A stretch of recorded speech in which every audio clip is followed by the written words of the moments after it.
Hey guys, tonight we slip into the heart of Tenochtitlan, where the sun's first rays gild the pyramids and the air hums with the rhythm of a city waking.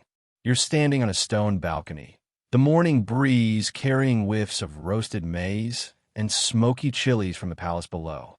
The Aztec emperor's breakfast is being prepared, and it's no mere meal. It's a ritual, a statement of power, a dance with the divine. But let's be real. Navigating the spicy, sacred world of Aztec cuisine might just overwhelm your modern taste buds. You probably won't survive this sensory overload. So, before you get comfortable, take a moment to like the video and subscribe, but only if you genuinely enjoy what I do here. Drop a comment with your location and local time. I'm curious where you're drifting off from tonight. Now, dim the lights, maybe turn on a fan for that soft background hum, and let's ease into tonight's journey together. You blink awake in Tenochtitlan. The year is 1519, and the city sprawls across a shimmering lake, its canals glinting like veins of silver.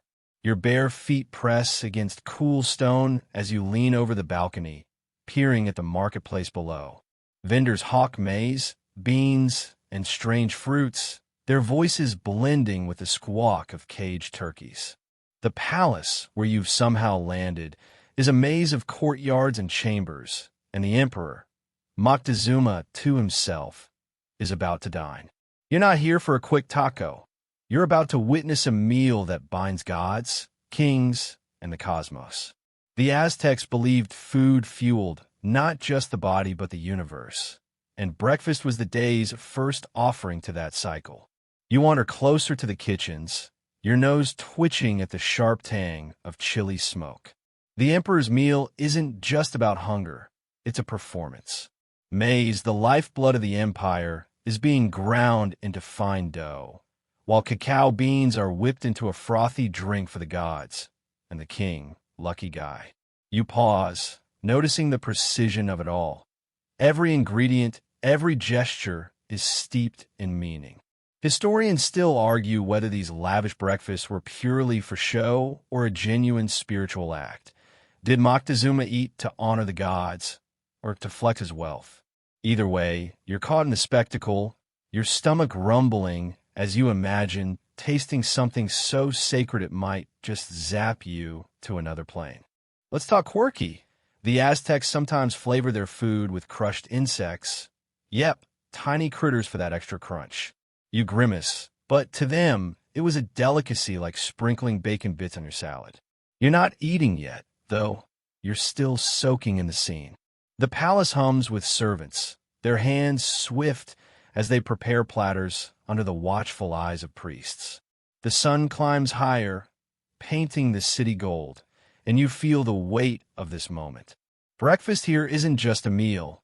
It's a contract with the divine, signed in maize and chili.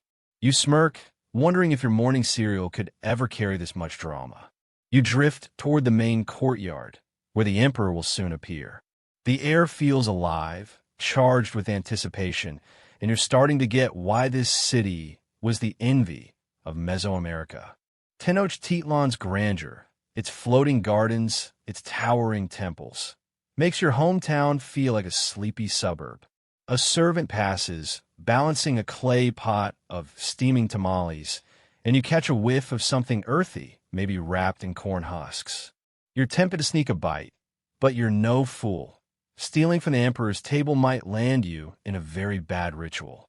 Instead, you lean against a carved pillar, letting the city's pulse pull you deeper into its story. The mainstream fact? Tenochtitlan was one of the largest cities in the world at its peak, rivaling Paris or Constantinople with its 200,000 residents. You're standing in a metropolis that made Spanish conquistadors drop their jaws, and breakfast was its daily heartbeat.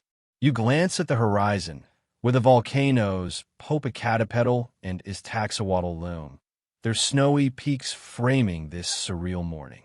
You're not just a tourist here. You're a ghost, slipping through a world where every bite is a prayer, every meal a power move. The kitchens beckon, but you linger, savoring the dawn's quiet chaos. This is Tenochtitlan, and you're about to learn what it fed its kings. You're still in the heart of Tenochtitlan. The morning sun now warming the stone beneath your feet as you trail the emperor's dawn rituals. The palace feels alive, its corridors buzzing with purpose, and you're headed toward a sacred chamber where Moctezuma II begins his day. Not with a quick coffee, but with ceremonies that weave food into the divine. You can still smell the chilly smoke from the kitchens, a reminder of that insect crunch tidbit from earlier, and you're wondering how much weirder this breakfast is about to get. The air hums with chants, and you're about to see how an Aztec emperor kickstarts his morning with a side of spirituality. You slip into a dimly lit room, its walls carved with serpents and jaguars, their eyes glinting in the flicker of copal incense. Moctezuma stands before an altar, his feathered headdress catching the light as priests murmur prayers to Huitzilopochtli, the sun god. You're close enough to hear the soft clink of obsidian blades as they slice offerings. Not hearts today, thank goodness, but small portions of food. A clay bowl holds maize dough, shaped into tiny figures, and you realize breakfast isn't just for the emperor, it's for the gods first. You smirk, thinking your morning granola could use a divine cosign like this. The ritual unfolds with slow precision. A priest lifts a tamale, its corn husk wrapper steaming, and places it on the altar. You catch a whiff of something savory, maybe turkey or beans, and your stomach growls, but you're not invited to this table. The emperor's breakfast is hours away. Right now, he's fasting, his face serene as he offers the gods their share. You're struck by the silence, broken only by the priest's low voices and the distant chirp of birds outside. It's like the whole city holds its breath, waiting for the sun to climb higher. You wonder if Moctezuma ever sneaks a pre-ritual snack. Surely even emperors get hangry. Here's the mainstream fact. Aztec religion tied every aspect of life, including food, to the cosmos, with rituals ensuring the sun's daily return. Breakfast offerings were a way to keep the universe spinning, no pressure or anything. You watch as Moctezuma sprinkles cacao beans onto the altar, their bitter scent mixing with the incense. Historians still argue whether these ceremonies were purely symbolic or if the emperor believed his meals literally fueled the gods. Did he think his breakfast kept the world turning, or was it just tradition? You're leaning toward the former. The guy's intense focus suggests he's not just going through the motions. Now, for the quirky bit. Some sources claim the Aztecs occasionally use human blood in ritual foods, like mixing a drop into maize dough for sacred cakes. You wince, hoping that's not on today's menu. But it's a reminder of how deeply sacrifice permeated this culture. You're not eating those cakes, but you're fascinated, your modern sensibilities clashing with the raw devotion in this room. The priests move with choreographed grace, and you're starting to feel like an intruder, your sneakers out of place among their bare feet and feathered cloaks. You ease back toward the doorway, catching a glimpse of the courtyard where servants are setting up for the emperor's eventual meal. The rituals are winding down, and Moctezuma's face softens, like he's ready to trade divine duties for a plate of something hearty. You're tempted to follow him, but the priest's chants hold you in place, their rhythm lulling you into a strange calm. The incense swirls, and you imagine sneaking a tamale from the altar, just a nibble, nothing disrespectful. You chuckle quietly. Good luck explaining that to the gods. The chamber's walls seem to pulse with history, each carving a story of conquest or creation. You're in the nerve center of an empire that spans mountains and jungles, and breakfast is its morning prayer. You step outside, the sun now bright, and feel the city's energy shift.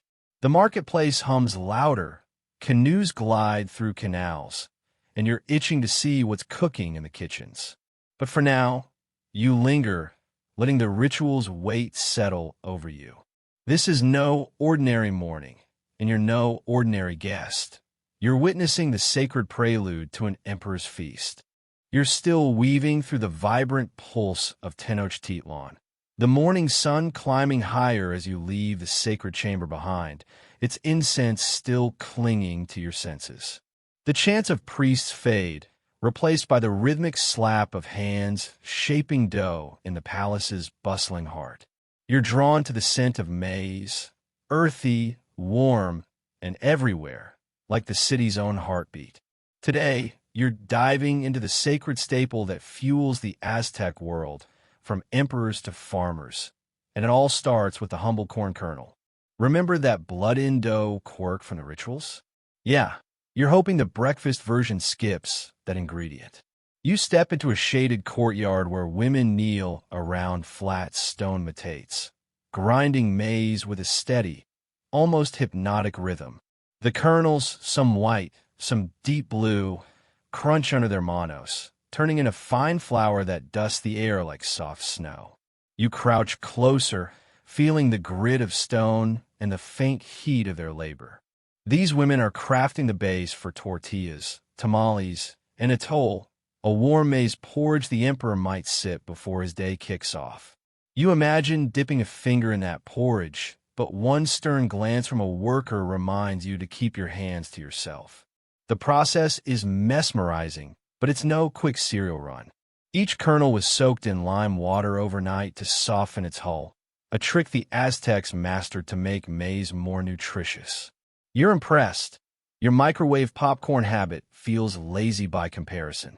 The dough, called nixtamal, is shaped into flat tortillas, slapped onto hot clay comals over open fires. The sizzle fills the air, and you catch a whiff of something toasty, like the best campfire bread you've never had. You're tempted to snag one, but you're no emperor, and these are destined for Moctezuma's table. Here's the mainstream fact. Maize was the cornerstone of Mesoamerican diets, providing up to 70% of the Aztecs' daily calories, and its cultivation transformed the region's societies. You glance at the growing stack of tortillas, each one a testament to centuries of agricultural genius. Historians still argue whether maize's dominance stifled dietary diversity or empowered the empire's growth. Was it a blessing or a monocultural trap? You're leaning toward blessing. Without maize, Tenochtitlan's grandeur might have stayed a swampy dream. Now for the quirky tidbit. Some Aztec communities believed maize was literally divine, born from the body of a god named Seniatl. You picture a corn cob with a halo, and yeah, it's a little ridiculous, but explains why every kernel here is handled with reverence. You watch a woman sprinkle a pinch of flour into the fire, a small offering to the maize god, and you're struck by how faith shapes even this gritty work. Your modern brain wants to roll its eyes, but your heart's kind of into it. There's something grounding about thanking the crop that keeps you alive.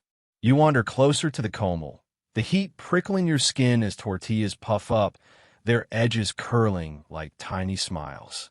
A young girl, maybe 10, fans the flames with a palm leaf, her focus unbroken. You wonder what she eats for breakfast, probably not the emperor's spread, but surely some of this maize magic. You're starting to get why this grain is more than food. Its identity woven into every meal, every prayer. You smirk, thinking your morning toast could use a divine origin story to spice things up. The courtyard hums with purpose, and you notice servants carrying baskets of fresh maize to the kitchens, where the real culinary alchemy happens. You're itching to follow, to see how this dough becomes a royal feast, but you linger, watching the grinder's hands move in sync. The sun filters through a canopy of woven reeds, dappling the stone, and you feel the weight of a civilization built on this single crop. Maize isn't just breakfast. It's the empire's pulse, and you're standing at its source, wondering how something so simple carries so much power. You're still caught in the rhythm of Tenochtitlan, the morning sun now casting long shadows as you leave the maize grinders behind, their steady slaps fading into the city's hum. The air carries a new scent, smoky, rich, and layered with something savory that pulls you toward the palace kitchens. You're about to step into the heart of culinary chaos, where chefs transform that sacred maize dough, remember that divine corn vibe, into dishes fit for Moctezuma himself. The thought of those insect sprinkles from earlier makes you wary, but your curiosity outweighs your squeamishness. Let's see what's cooking for an emperor's breakfast. You duck under a low archway into a sprawling kitchen, its walls blackened by years of fire and spice. The heat hits you first, a wall of warmth from clay ovens and sizzling coals. Chefs, their faces glistening with sweat, move like dancers, each motion precise despite the chaos. You spot piles of maize dough being shaped into tamales, their corn husk wrappers tied with deft fingers. Other stations churn out tortillas, while clay pots simmer with mysterious stews, their steam curling like spirits in the dim light. You're half expecting a Michelin star to pop up, but this is raw, primal cooking, and you're hooked. A chef stirs a pot of atoll, the maize porridge you saw prepped earlier, now thickened with chili and herbs.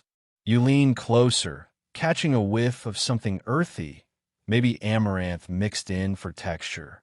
The emperor's breakfast isn't just a meal. It's a showcase of the empire's bounty.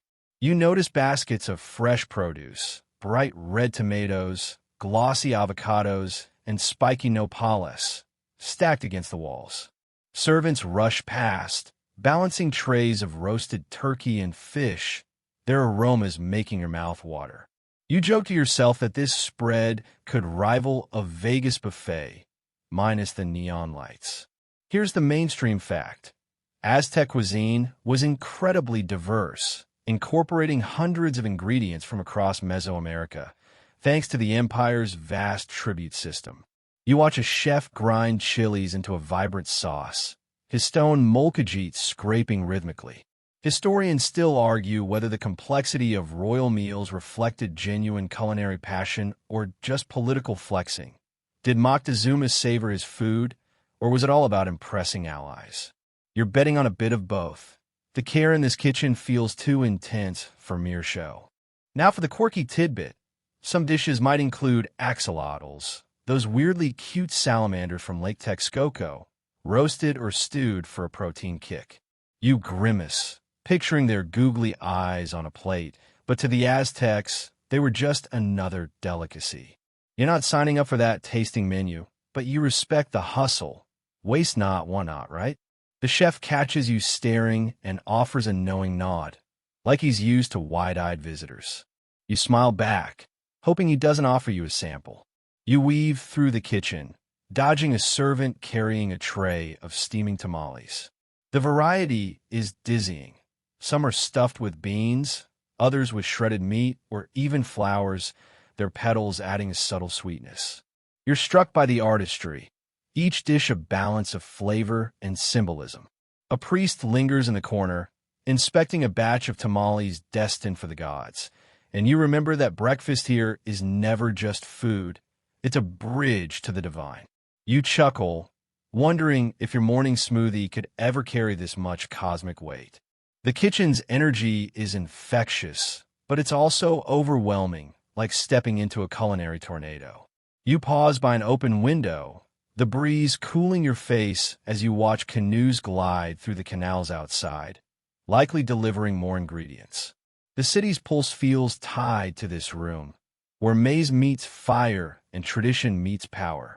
You're itching to see Moctezuma finally eat, but for now, you're content to soak in the chaos, letting the scents and sounds wrap around you like a warm blanket. This is the Emperor's kitchen, and you're right in the thick of it. You're still deep in the swirl of Tenochtitlan, the kitchen's smoky chaos lingering in your senses as you step out into a quieter corridor, the clamor of pots fading behind you. The air shifts, now carrying a faint sweetness, like roasted nuts or something richer, pulling you toward a new scene. You're about to encounter the Emperor's most prized breakfast luxury, chocolate, the frothy, bitter drink of gods and kings. Those axolotl tidbits from the kitchen are still haunting you, but this feels like a safer bet until you remember the Aztecs don't sweeten their cacao like your corner cafe. Brace yourself for a sip of divinity. You enter a small, ornate chamber, its walls painted with swirling glyphs of cacao pods and feathered serpents. A servant kneels before a low table, grinding roasted cacao beans into a paste with a stone matate, her movements slow and reverent. The scent hits you, deep, earthy, almost smoky like dark chocolate before it met sugar. She pours the paste into a clay gourd, adding water and a pinch of chili, then begins whisking with a wooden molinillo. The liquid froths, rising in creamy waves, and you're mesmerized. Your morning coffee suddenly feeling like a weak imposter. You inch closer, watching her pour the zacatl into a painted cup, its surface shimmering with foam. This isn't a drink you chug. It's a ritual reserved for the elite.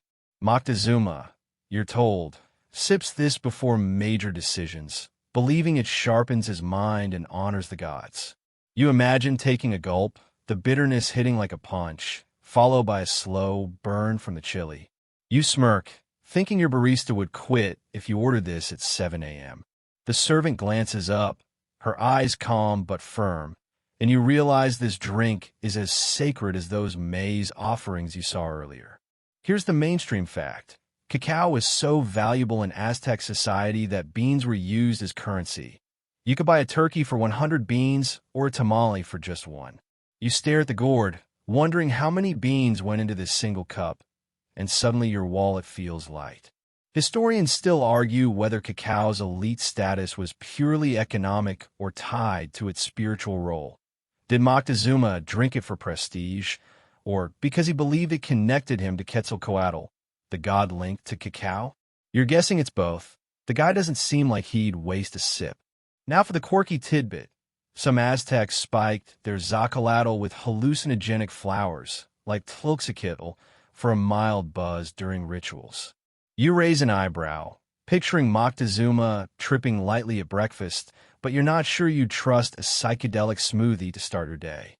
The servant stirs in a final ingredient, maybe vanilla or honey, you can't tell, and the aroma deepens, pulling you back to the moment. You're tempted to beg improvised. You ask for a taste, but her stare says you're not on the guest list. You linger by the table, watching the froth settle, the cup now ready for the emperor's hands. The chamber feels intimate, like you've stumbled into a secret rite. Outside, the city hums, canoes gliding, vendors shouting, but in here it's just you, the servant, and the weight of this divine drink. You notice a small cacao pod carved into the table, its surface worn smooth by years of use. You chuckle softly, wondering if your hot cocoa mix could ever inspire this level of devotion. The servant rises, cup in hand, and heads toward Moctezuma's chambers. You're itching to follow, to see his reaction to that first sip, but you stay put, letting the chamber's calm wash over you. The scent of zacatl lingers, heavy and warm, and you feel a strange connection to this world, where a drink is currency, prayer, and power. You're not sipping chocolate today, but you're tasting the empire's soul one bitter note at a time. You're still gliding through the vibrant maze of Tenochtitlan, the rich aroma of zacatl fading as you move deeper into the palace. The morning sun now high enough to flood the corridors with golden light. The distant clatter of the kitchens, those axolotl surprises still lingering in your mind, gives way to a new scent, something savory, smoky, and unmistakably meaty. You're about to discover the protein-packed side of the emperor's breakfast, where the Aztecs' culinary creativity stretches far beyond maize and cacao. Spoiler, it's not just bacon and eggs, and you might need a strong stomach for this one. You step into a bustling preparation room, its air thick with the heat of roasting fires. Servants tend to clay griddles where strips of meat sizzle, their edges curling in the flames. You spot turkey, its golden skin glistening, and fish from Lake Texcoco, their scales glinting before they're filleted. But your eyes widen at a clay pot filled with something wriggling. It's grasshoppers roasted to a crisp and tiny worms, likely maguey grubs, toasted until they pop like popcorn. You grimace, but the servants handle them with the same care as the turkey, piling them onto maize tortillas. Your modern brain screams nope, but your curiosity is oddly piqued. You edge closer, watching a chef sprinkle chili over a platter of roasted turkey, its aroma rich and gamey. The Aztecs, you learn, prize protein for strength, especially for warriors and rulers like Moctezuma. A servant folds a tortilla around a mix of fish and grasshoppers, creating a taco-like dish that looks weirdly inviting. You imagine taking a bite, the crunch of insects mingling with the soft maize. Then you shake your head, wondering if you'd survive the first chew. You chuckle, thinking your local diner sausage patty suddenly seems boringly safe. Here's the mainstream fact. The Aztecs domesticated turkeys and harvested fish extensively, with Lake Texcoco providing a steady protein supply for Tenochtitlan's elite. You glance at a basket of dried fish, their silvery bodies stacked like treasure, and realize this city's food web was a marvel of logistics. Historians still argue whether the reliance on such diverse proteins was a sign of culinary sophistication or a necessity driven by scarce large game. Did Moctezuma eat grasshoppers for flavor, or because deer were hard to come by? You're betting on sophistication. The care in this room feels like a chef's passion, not desperation. Now for the quirky tidbit. Some sources suggest the Aztecs occasionally ate dogs, specifically a hairless breed called Xoloitzcuintli, bred for food and ritual. You picture a puppy-shaped tamale and wince, grateful it's not on today's menu. The servants don't blink at the grubs or grasshoppers, though, and you're starting to admire their no-fuss attitude. Imagine pitching bug tacos at your next potluck. A young worker catches your stare and grins, offering you a roasted grasshopper on a skewer. You wave it off, muttering something about allergies, and he laughs, popping it into his mouth like candy. You wander toward a corner where a chef is wrapping turkey in corn husks, likely for steaming. The precision is hypnotic, each fold deliberate, and you're struck by how every dish here, even the creepy crawly ones, is crafted with reverence. A priest passes through, inspecting the platters, and you remember the sacred maize offerings. Protein, too, is part of the divine contract. You smirk, wondering if your protein shake could ever feel this holy. The room hums with purpose, the fires crackling as more platters are prepared for Moctezuma's table. Outside, the city's canals shimmer, and you catch a glimpse of fishermen unloading nets, their hull destined for rooms like this. You're not ready to munch on grubs, but you're fascinated, your senses buzzing with the empire's bold flavors. This breakfast is a warrior's fuel, a king's pride, and you're standing in its sizzling heart, wondering what it takes to eat like a god. You're still drifting through the vibrant chaos of Tenochtitlan, the savory tang of roasted grasshoppers and turkey lingering as you step out of the protein-packed preparation room. The palace corridors hum with activity, but new scent, sweet, tangy, and almost floral, pulls you toward a sunlit courtyard. You're about to dive into the colorful world of fruits that grace the emperor's breakfast, a juicy contrast to those crunchy bug tacos. The memory of that Xoloitzcuintli tidbit makes you grateful for something less adventurous. Get ready to taste the empire's orchards, even if it's just in your imagination. You enter the courtyard, where servants arrange vibrant piles of fruit on woven mats, their colors popping against the gray stone. There are prickly pears, their spiky skins peeled to reveal ruby-red flesh, and avocados, creamy and green, sliced open like edible jade. You spot papayas, their orange innards studded with black seeds, and custardy cherimoya, a fruit so sweet it's nicknamed ice cream of the gods. Your mouth waters as a servant offers you a slice of mamee, its salmon-pink flesh dripping with juice. You hesitate. Stealing from Moctezuma's table is a bad idea, but the temptation is real. You smirk, thinking your grocery store sad apples could never compete. You watch a chef dice fruit into a salsa, mixing it with chili for a spicy sweet kick. The Aztecs, you learn, loved balancing flavors And fruit wasn't just dessert. It was a breakfast centerpiece. A clay bowl holds a mix of guava and sapodilla, mashed into a smoothie-like paste for the emperor. You imagine sipping it, the tropical burst hitting your tongue, and suddenly your morning orange juice feels like a betrayal. You chuckle, wondering if you could pitch Aztec fruit bowl to your brunch crew without sounding like a foodie snob. Here's the mainstream fact. The Aztecs cultivated a stunning variety of fruits through chinampas, their ingenious floating gardens, which supplied Tenochtitlan with fresh produce year-round.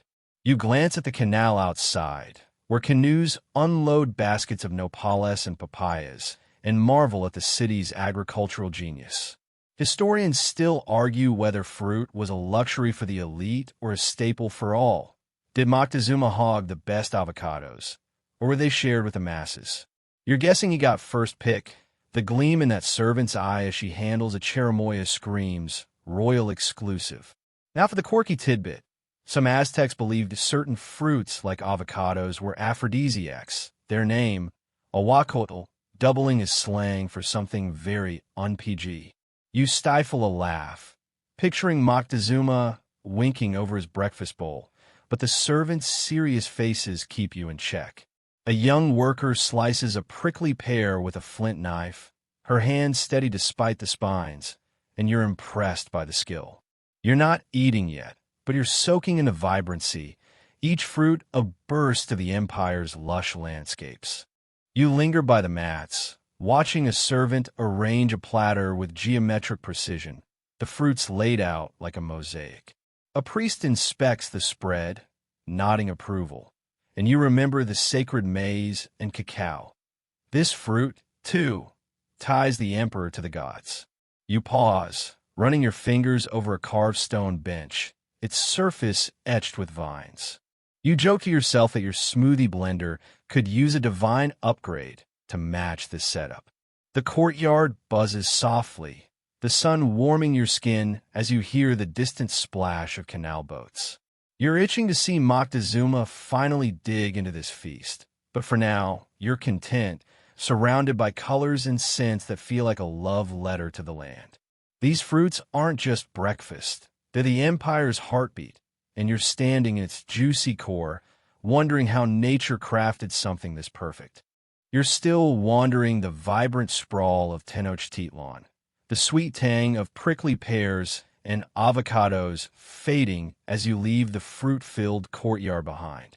The morning sun climbs higher, casting intricate shadows through woven reed canopies, and a sharp, fiery scent, pungent and alive, draws you toward a new corner of the palace.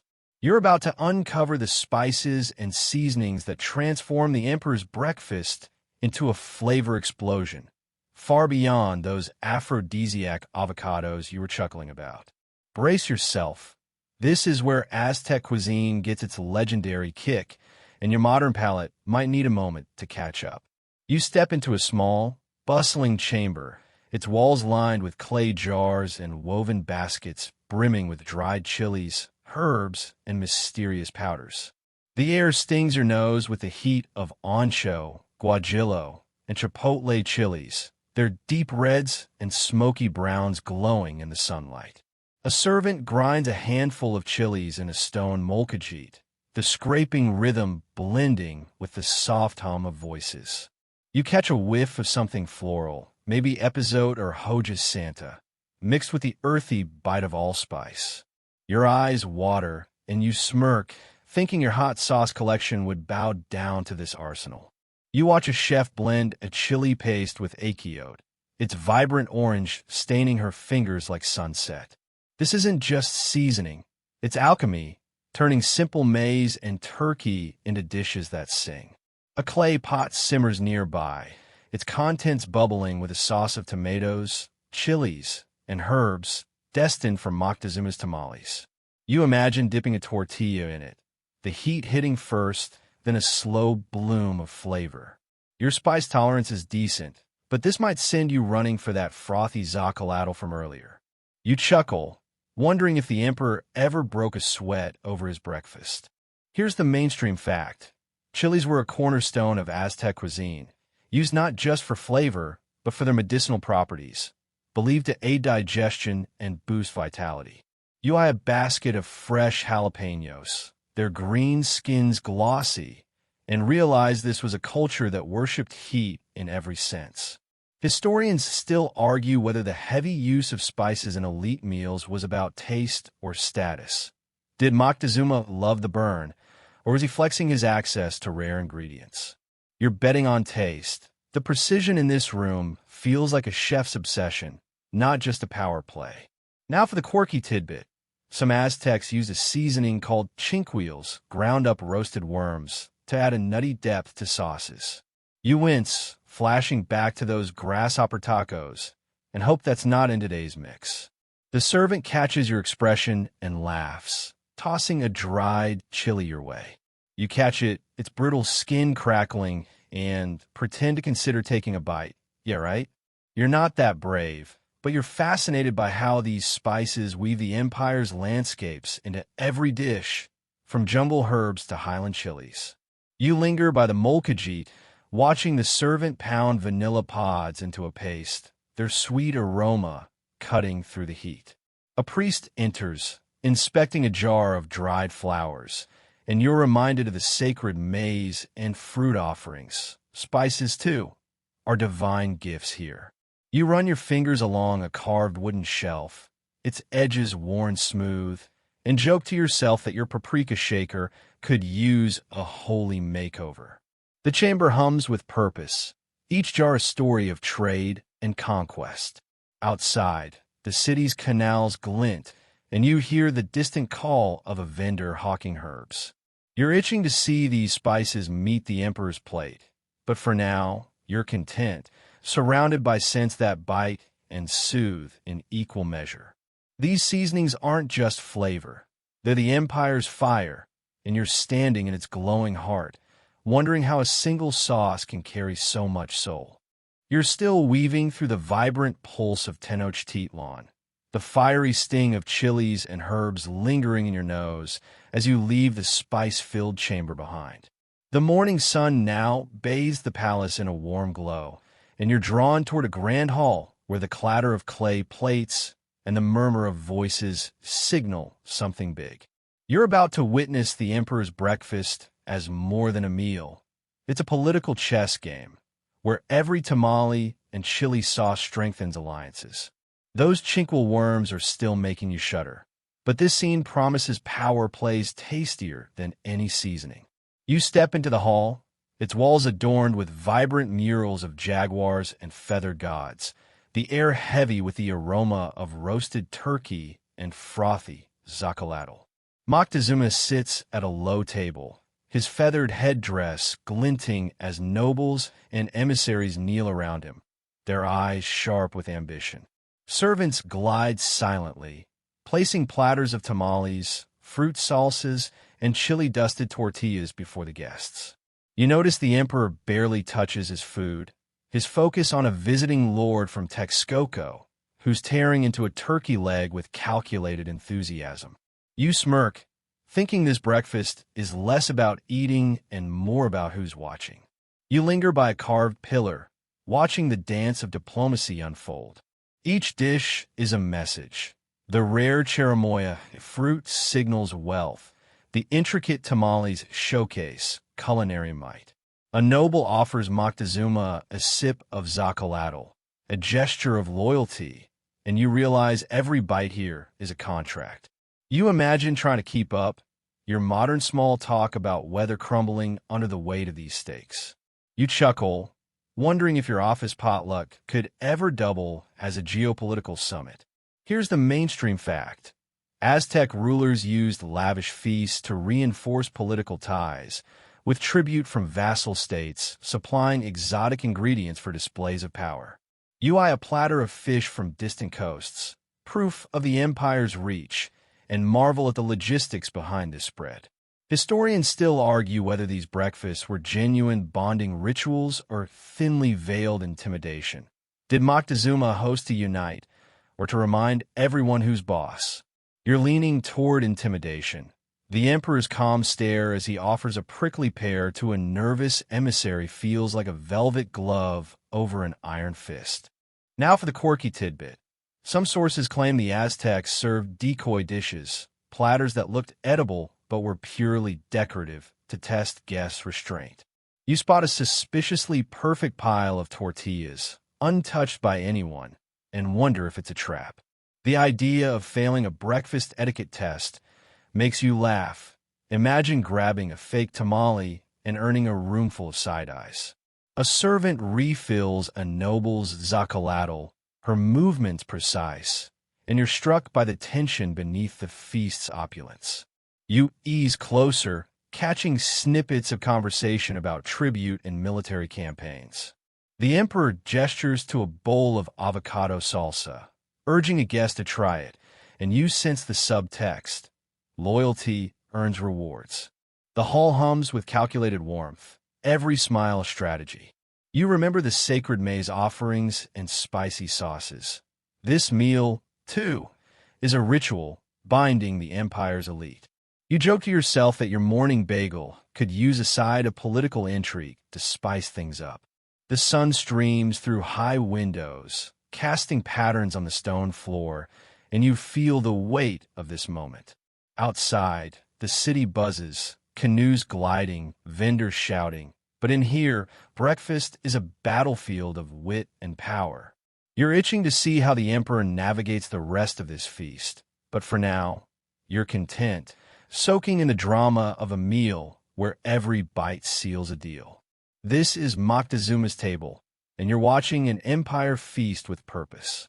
You're still immersed in the intricate dance of Tenochtitlan, the grand hall's political undertones fading as you slip away from Moctezuma's diplomatic feast, the tang of chili salsa still teasing your senses.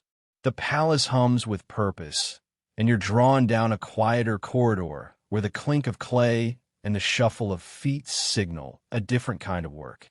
You're about to trail the servants who make the emperor's breakfast possible, the unsung hands behind those decoy tortillas and frothy zacatl. After that high-stakes dining scene, this feels like stepping backstage, where the real grind happens. You enter a bustling service area, its stone floor worn smooth by countless steps. Servants, men and women, young and old, move with practiced efficiency, their hands deft as they stack tortillas, stir pots of atole, and arrange fruit platters. A girl, maybe 15, balances a tray of steaming tamales, her brow furrowed in focus as she navigates the chaos. You catch she's muttering about not dropping them, and you sympathize. Spilling the emperor's breakfast would be a worse career move than forgetting a PowerPoint. You smirk, thinking your morning coffee run looks leisurely compared to this high-pressure hustle. You follow a group carrying baskets of roasted turkey and avocados toward the grand hall, their steps quick but careful. The air smells of maize and smoke, and you notice the servants' clothing. Simple tunics, a stark contrast to Moctezuma's feathered splendor. Yet there's pride in their work. A man polishes a clay cup for zacatl with the care of an artist. You're struck by their role, invisible to the nobles, but without them, the emperor's table would be empty. You imagine trying to keep up, your arms aching from grinding maize or hauling firewood, and chuckle at how fast you'd beg for a desk job. Here's the mainstream fact. Aztec society relied heavily on a labor hierarchy, with servants and commoners supplying the elite's needs through tribute and service, often living in the palace itself. You watch a woman knead maize dough, her hands a blur, and realize this army of workers kept Tenochtitlan's heart beating. Historians still argue whether these servants felt honored by their proximity to power or trapped by their lack of freedom. Were they proud to serve Moctezuma, or just surviving? You're guessing a mix. The girl with the tamales looks exhausted, but flashes a grin when a friend whispers something. Now for the quirky tidbit. Some servants were trained to mimic noble etiquette, stepping in as stand-ins during rehearsals for big feasts to perfect the presentation. You picture a nervous teenager practicing Moctezuma's sip of zacatl, and it's oddly endearing. Imagine your coworker role-playing the CEO at a team lunch. You spot a young boy arranging prickly pears with exaggerated care, maybe dreaming of a bigger role, and you're rooting for him, even if he's centuries too late for a promotion. You pause by a corner where a woman fans a fire under a comel, the heat reddening her cheeks. She's humming softly, and you wonder what her own breakfast was. Probably a plain tortilla, not the emperor's chili-dusted turkey. The sacred maize offerings and political feasts feel distant here, but these workers are the thread tying it all together. You joke to yourself that your dishwasher deserves a medal if this is what behind the scenes looks like in an empire. The service area buzzes, sunlight filtering through a reed canopy, and you hear the distant splash of canal boats delivering more supplies. You're itching to return to Moctezuma's table, but for now, you're captivated by these quiet heroes, their hands shaping the empire's mornings. This isn't the spotlight. It's the sweat and skill that make the emperor's breakfast shine, and you're standing in their world, marveling at the effort it takes to feed a king. You're still threading through the vibrant pulse of Tenochtitlan, the quiet bustle of the servants' area fading as you move toward a sacred space. The air now heavy with incense and the faint aroma of roasted maize. The clatter of tamale trays lingers in your memory, but a new scent, smoky, ceremonial, pulls you into a chamber where breakfast transcends the plate. You're about to witness the sacred food offerings that tie the emperor's meal to the divine, a ritual echoing those stand-in servants and their meticulous care. This is where breakfast becomes a cosmic handshake, and you're ready to feel the weight of it. You step into a dimly lit room, its walls carved with glyphs of sun gods and maize stalks, the flickering light of copal incense casting eerie shadows. A priest stands before an altar, his feathered cloak brushing the stone floor as he arranges small clay bowls. Inside are portions of the emperor's breakfast, a steaming tamale, a slice of chili-dusted turkey, a frothy cup of zacatl. You recognize these from the kitchen's chaos, but here, they're not for eating, they're for the gods. You pause, feeling like you've stumbled into a secret, your modern cynicism melting under the room's solemn hum. The priest chants softly, his voice blending with the crackle of a small fire on the altar. He lifts a tortilla, tearing it gently, and scatters crumbs into the flames, the smoke curling upward like a prayer. You catch a whiff of maize and chili, now mingled with a resinous incense, and your stomach twists, not with hunger, but with awe. This isn't just food, it's a contract, a plea to keep the sun rising and the empire strong.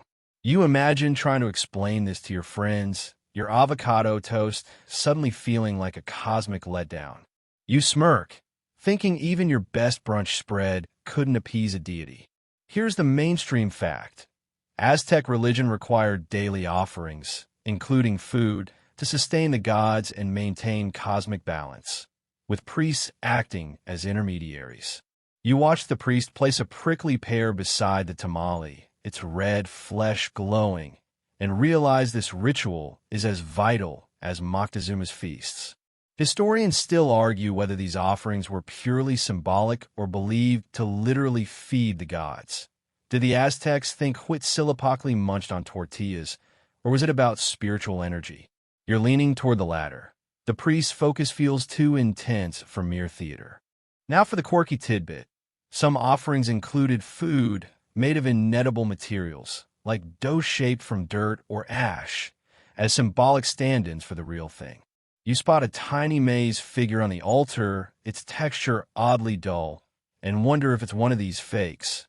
Imagine serving a god a dirt tamale.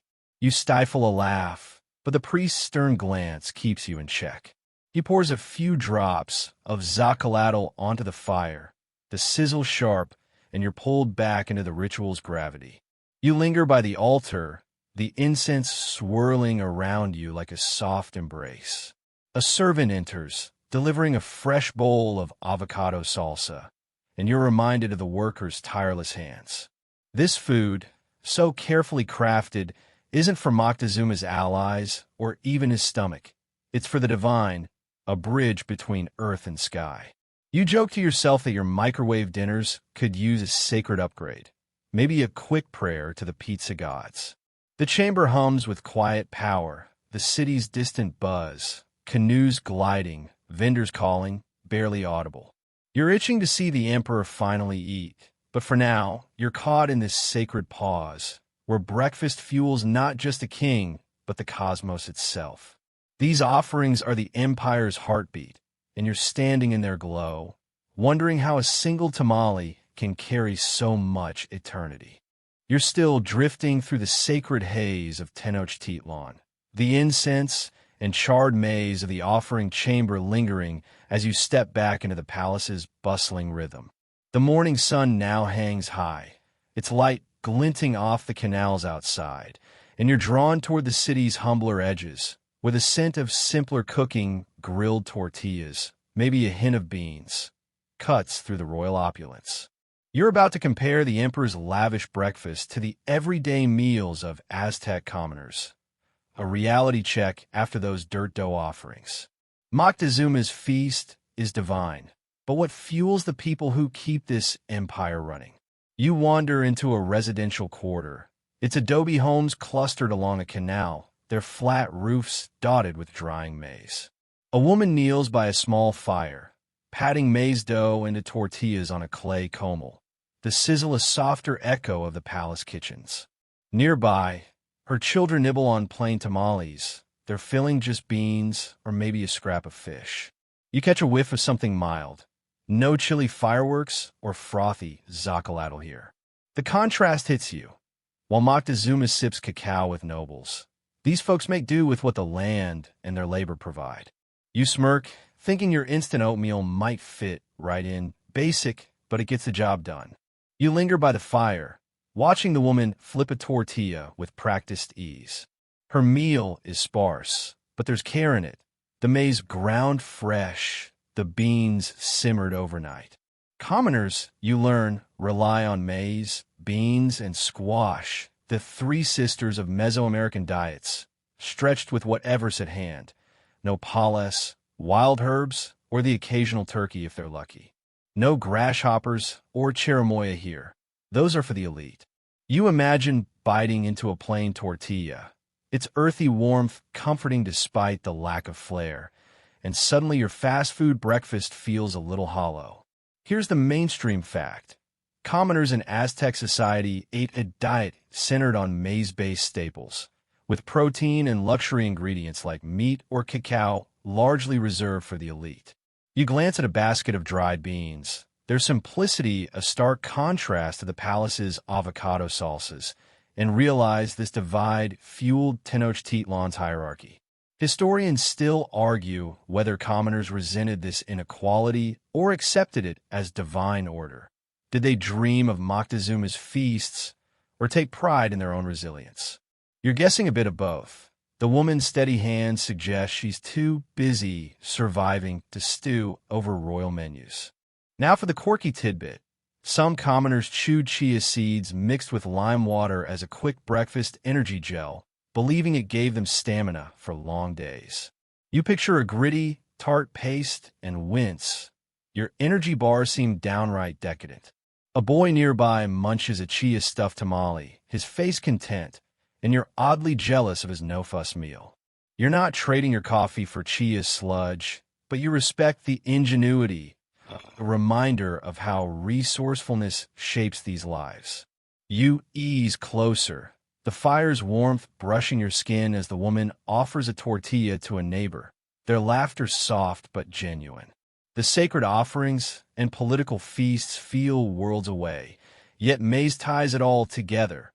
Emperor or farmer, everyone kneels to the same crop.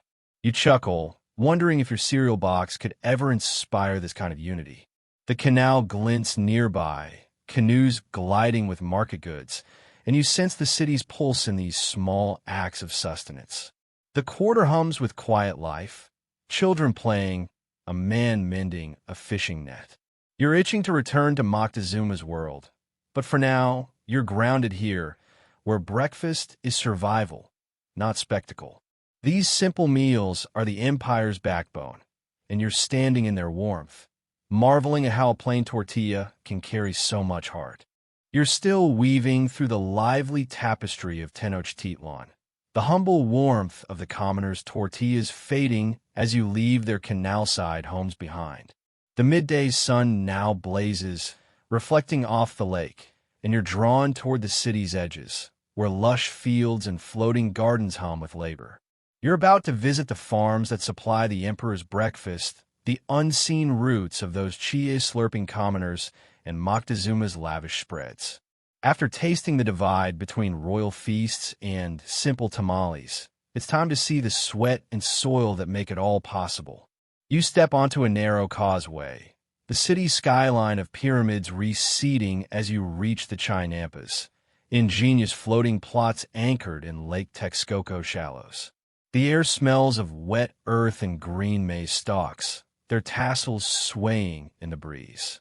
Farmers, their tunics splashed with mud, wade between plots, tending rows of maize, chilies, and avocados.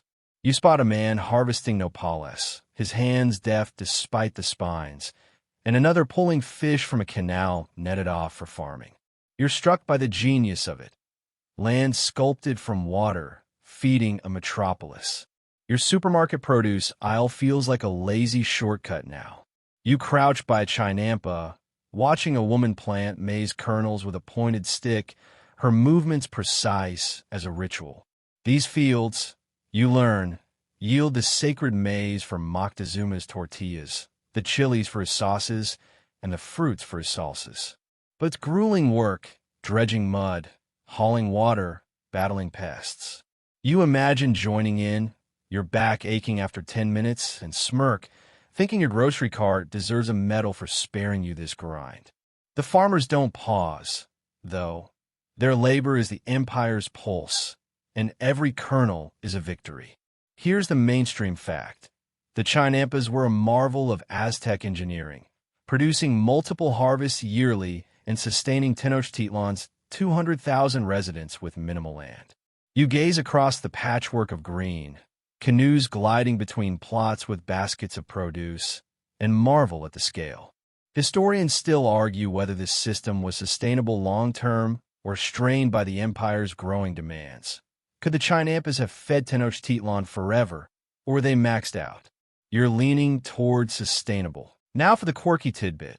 Some farmers offered maize stalks to the gods before planting, believing it ensured a bountiful crop, and occasionally buried tiny dough figures in the soil as seed blessings. You spot a small clay figure half buried near a chili plant and grin. Imagine praying to your kale for a good yield. A young boy nearby scatters fish scraps as fertilizer, his face serious, and you're charmed by the blend of practicality and faith. You're not ready to bless your backyard garden, but you get the vibe.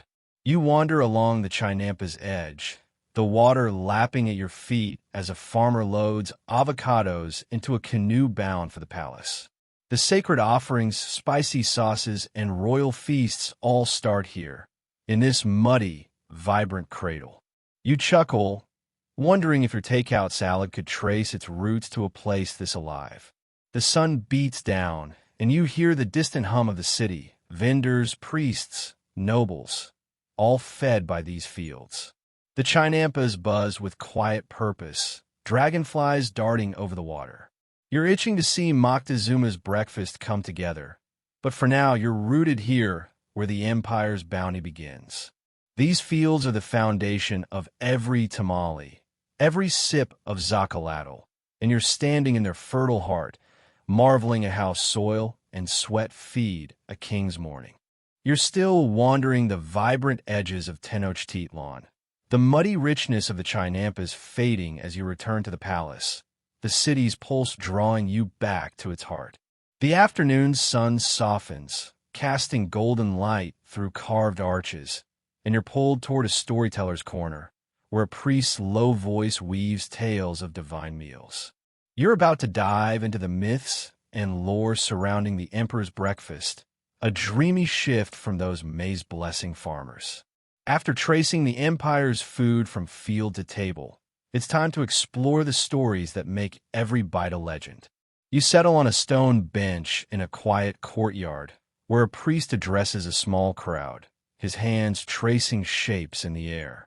He speaks of Cineotl, the maize god, born from a divine kernel to feed humanity, his golden cobs the source of all life. You catch the scent of nearby tamales, their steam rising like an offering, and feel the story's pull. The priest describes a cosmic feast where gods dined on zacatl and chili-laced turkey, their table mirroring Moctezuma's. You imagine sipping that divine cacao, wondering if it'd taste holier than the palace's brew. You smirk, thinking your morning cereal could use a mythic backstory to rival this. The priest's voice dips, recounting how Quetzalcoatl gifted cacao to mortals, its bitterness a test of devotion.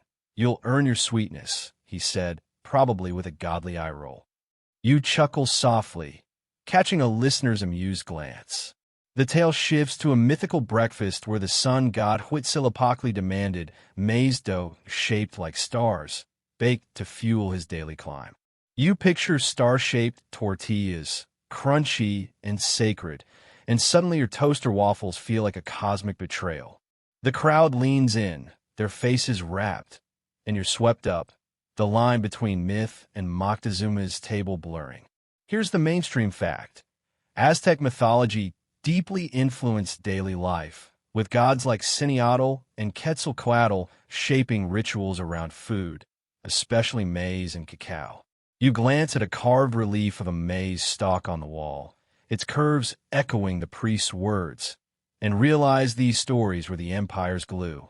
Historians still argue whether elites like Moctezuma used these myths to justify their lavish diets or genuinely believe their meals echoed divine feasts. Did he eat like a god to rule, or because he thought he was one? You're betting on a mix. The priest's fervor suggests faith, but power loves a good story. Now for the quirky tidbit. Some myths claim the gods taught mortals to mix chili with maize to ignite the soul, and overly spicy dishes were said to invite divine mischief, like sudden rainstorms. You grin, imagining a grumpy god dousing a cook for over-seasoning. Good luck explaining that to Moctezuma.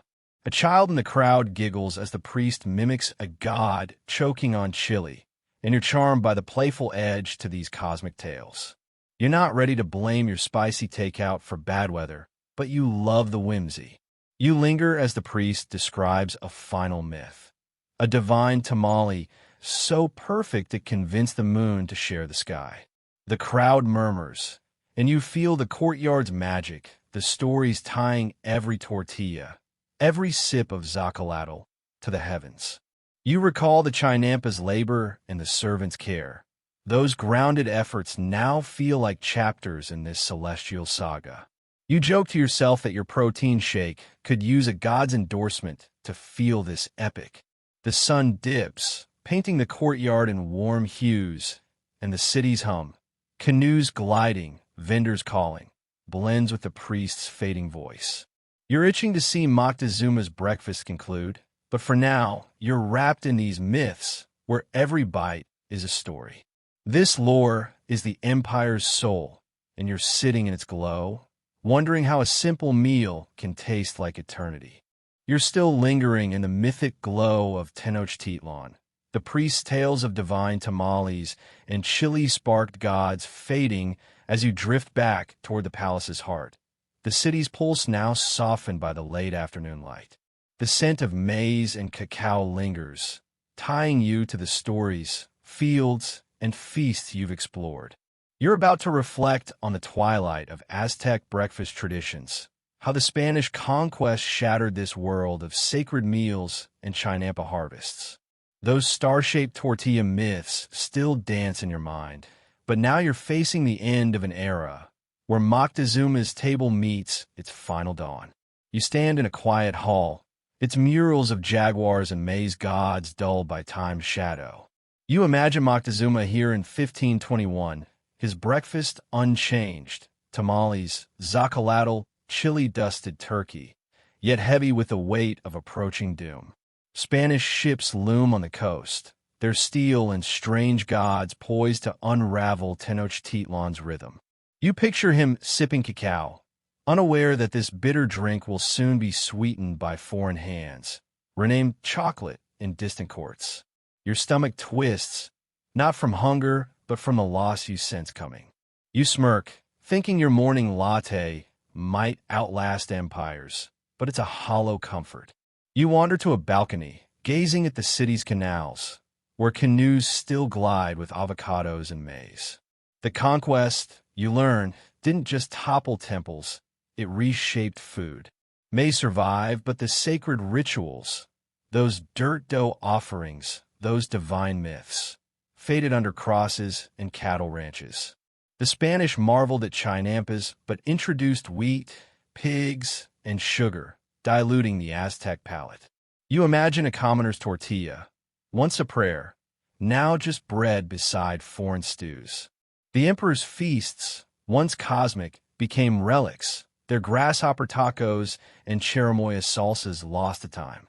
You chuckle, wondering if your taco truck could revive a prickly pear salsa without starting a riot. Here's the mainstream fact. The Spanish conquest, completed by 1521, disrupted Aztec agriculture and cuisine, introducing European crops and livestock that transformed Mesoamerican diets. You glance at the horizon, where Popocatépetl looms, a silent witness to this shift, and feel the empire's fragility. Historians still argue whether Aztec food traditions vanished entirely or quietly persisted in hybrid forms. Did May's rituals survive in secret, or were they erased by colonial kitchens? You're leaning toward persistence. The resilience of those Chinampa farmers suggests their spirit lingered in every tortilla. Now for the quirky tidbit. Early Spanish chroniclers claim some Aztecs hid cacao beans from conquistadors, believing they protect the god's favor. You picture a farmer burying a stash under a chinampa, a tiny act of defiance, and grin. Imagine smuggling coffee pods during an alien invasion. A servant passes, carrying a tray of now rare nopales, and you sense the fading echo of Moctezuma's table. You're not tasting that breakfast, but you feel its ghost, heavy with meaning. You lean against the balcony's edge, the city's hum, vendors, boats, laughter, now a fragile melody. The sacred maize, the spicy sauces, the servant's care, the myths, all collide here in a breakfast that fed an empire until it couldn't. You recall the zacalado's froth, the chinampa's mud, and joke that your cereal bowl could never carry this much history. The sun dips, painting the lake gold, and you feel Tenochtitlan slipping, its flavors destined for memory. Wind down. Now, let the city's glow soften, its canals fading into a gentle shimmer as you sink deeper into your pillow. The maize fields, the chilly smoke, the myths of gods dining on star-shaped tortillas, they're drifting like embers settling into dusk. You're safe, wrapped in the quiet hum of this ancient world. Its breakfast no longer a king's command, but a whisper of care, of hands grinding dough, of mornings born from soil and fire. Feel your breath slow, each inhale pulling you further from Tenochtitlan's bustle, each exhale releasing the weight of empires. The palace halls dim, the zacalado's bitterness fades, and all that's left is warmth, like a tortilla fresh from the comal, cradling you into rest. Let the stars above the lake watch over you, their light a soft promise of tomorrow. Sleep now, deeply, gently, as the world holds you close.